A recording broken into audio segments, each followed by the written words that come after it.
नमस्कार दोस्तों। एक योद्धा जिसने स्वदेशी के राह पर चलते चलते अपने प्राण न्यौछावर कर दिए।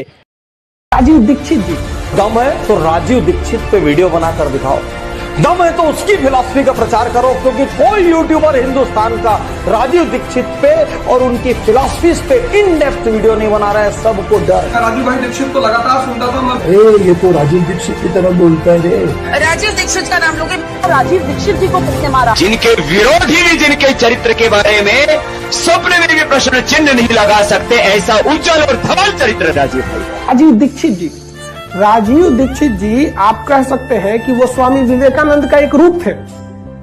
जिस तरह से वो भारत की संस्कृति को ले जा रहे थे, उनको रहस्यमय तरीके से मौत हो गई राजीव दीक्षित जी को। तो लगातार सुनता था मैं, बड़ा उनसे हर बात पर सहमत रहता था। उनकी भी हत्या हुई इसीलिए।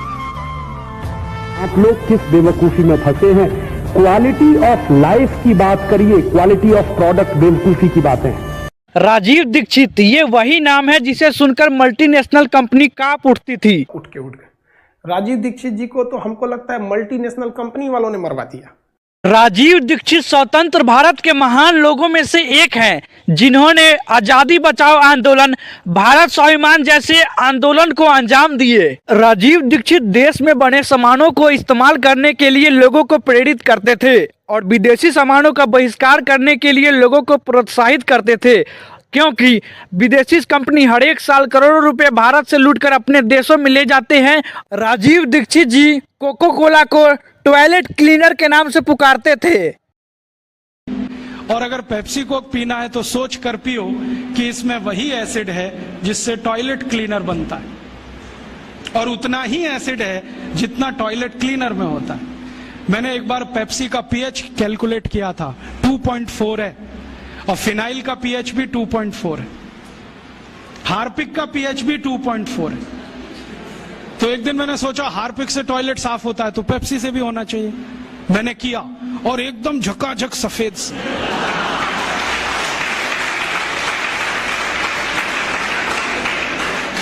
उस दिन से मैंने बोलना शुरू किया, ठंडा मतलब टॉयलेट क्लीनर।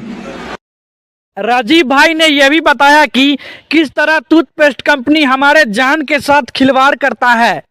अमेरिका और यूरोप के देशों में ये टूथपेस्ट जब बिकता है ना, तो उस पर चेतावनी लिखी रहती है अंग्रेजी भाषा में। क्या लिखा रहता है? इट इज कार्सिनोजेनिक, माने कैंसरस। सभी टूथपेस्ट कैंसर करते। क्यों? टूथपेस्ट बनाने में केमिकल डाला जाता है, उसका नाम है सोडियम लॉरेल सल्फेट, वो कैंसर करता है। और ये केमिकल डाले बिना पेस्ट नहीं बन सकता। टूथपेस्ट जब आप घिसते हो तो झाग बनता है ना, वो झाग बनाने वाला केमिकल यही है, सोडियम लॉरेल सल्फेट। यही केमिकल होता है शेविंग क्रीम में, यही केमिकल होता है वॉशिंग पाउडर में, यही केमिकल है डिटर्जेंट पाउडर में, वही केमिकल है टूथपेस्ट में, वही केमिकल है शैम्पू में। सब में एक ही केमिकल है, सबकी क्वालिटी एक ही है। अब हम पढ़े लिखे लोगों को क्या लगता है, जो पेस्ट में झाग ज्यादा बने वो उतना ही अच्छा, तो शैम्पू से दांत साफ करो, फिर बहुत झाग बनता है उसमें। तो शेविंग क्रीम लगाओ दांतों में, खूब झाग देगी। ये झाग बनाने वाला केमिकल बहुत खराब है। राजीव दीक्षित बोलते थे अंग्रेजी बहुत ही गरीब भाषा है। अंग्रेजी का इतिहास पढ़ा तो पता चला मुश्किल से 1500 साल पुरानी है। उसके पहले तो अंग्रेजी थी ही नहीं दुनिया में। अब अगर हम हिंदी से इसकी तुलना करने लगे तो हिंदी तो हजारों साल पुरानी है, और संस्कृत से तुलना करें वो तो करोड़ों साल पुरानी है।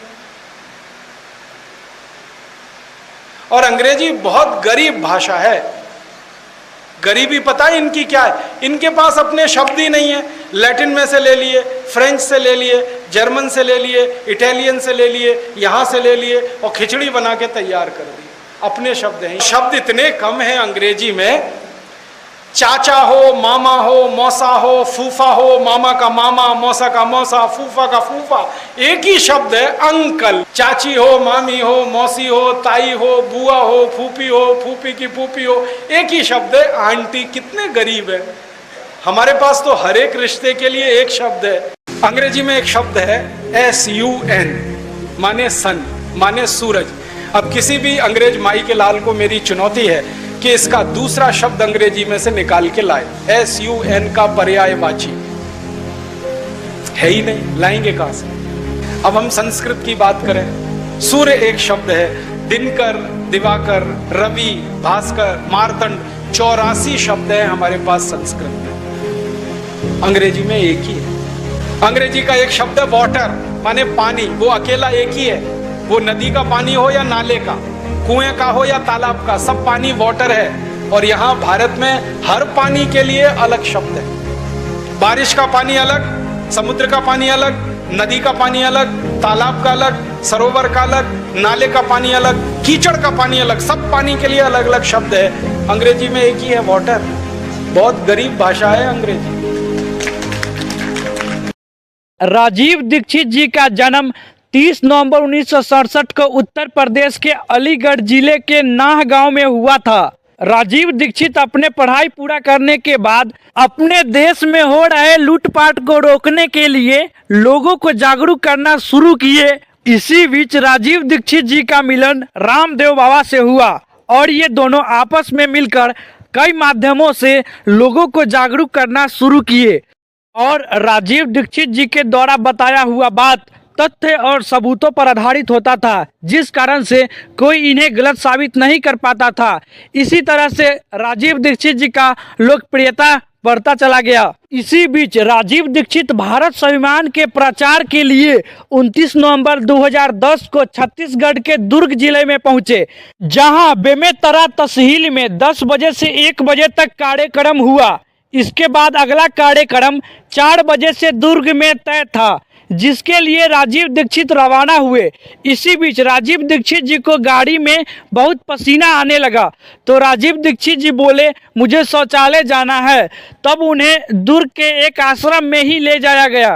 राजीव दीक्षित जी को शौचालय में देर होने के कारण शक होने पर शौचालय का दरवाजा खोला गया, तो राजीव दीक्षित पसीने में लोटपोट होकर बेहोश हो पड़े थे। आनन फानन में राजीव दीक्षित जी को अपोलो हॉस्पिटल ले जाया गया, लेकिन उनकी जान नहीं बच पाई। राजीव दीक्षित के मौत के बाद उनके समर्थक आक्रोश में आ गए, और आक्रोश में आना जायज था, क्योंकि राजीव दीक्षित के मृत्यु के बाद उनका पूरा शरीर नीला पड़ चुका था। और शरीर नीला तब पड़ता है जब किसी को जहर दिया जाए। राजीव दीक्षित के समर्थकों ने राजीव दीक्षित के शव को पोस्टमार्टम करने की मांग की, तो रामदेव बाबा ने यह कर नकार दिया कि हिंदू धर्म में मृत्यु के बाद शरीर के साथ छेड़छाड़ नहीं किया जाता। इसके बाद राजीव दीक्षित के समर्थकों को लगने लगा कि राजीव दीक्षित के मौत में रामदेव बाबा का ही हाथ है, और ये विश्वास तब बढ़ गया जब राजीव दीक्षित के पार्थिव शरीर को उनके पैतृक स्थान अलीगढ़ न ले जाकर के पतंजलि शिविर हरिद्वार में ले जाकर राजीव दीक्षित जी का अंतिम संस्कार किया गया। लेकिन इस बात का कोई ऑफिशियल सबूत नहीं है, इसलिए मैं इसका समर्थन नहीं करता हूँ। क्या बुरा, कुछ करके मरो ना, मरेंगे ये सब भी। बस अंतर इतना है, एक मौत ऐसी आएगी जिसको देश और समाज जिंदगी भर याद रखेगा, और एक मौत ऐसी आएगी कोई पूछेगा नहीं। तो हमने तो चुन लिया है दूसरा रास्ता, भगत सिंह वाला, ऊधम सिंह वाला, और तय कर लिया है कि जैसे भगत सिंह, ऊधम सिंह, चंद्रशेखर ने गोरे अंग्रेजों को भगाया, वैसे ही हम आज के इन काले अंग्रेजों को मार भगाएंगे इस देश में। हमारे देश में ये जो राजनीतिक पार्टियां हैं ना, ये पार्टियां नहीं है, डाकुओं के गिरोह हैं ये। हाँ, मैंने इनको पार्टी कहना बंद कर दिया। लुटेरों के गिरोह हैं ये, पार्टी नहीं है अब। और लूट में नेताजी लगे हैं, उनकी पत्नी लगी है, फिर उनका बेटा लगा है, बेटे की भी पत्नी लगी है, फिर उनका चाचा, उनका ताऊ, उनका भतीजा, उनका मामा, उनका साला, सभी तो लूटने में लगे हैं। बताओ कौन सा खानदान है जो नहीं लूट रहा? खानदान के खानदान लूट में लगे हुए।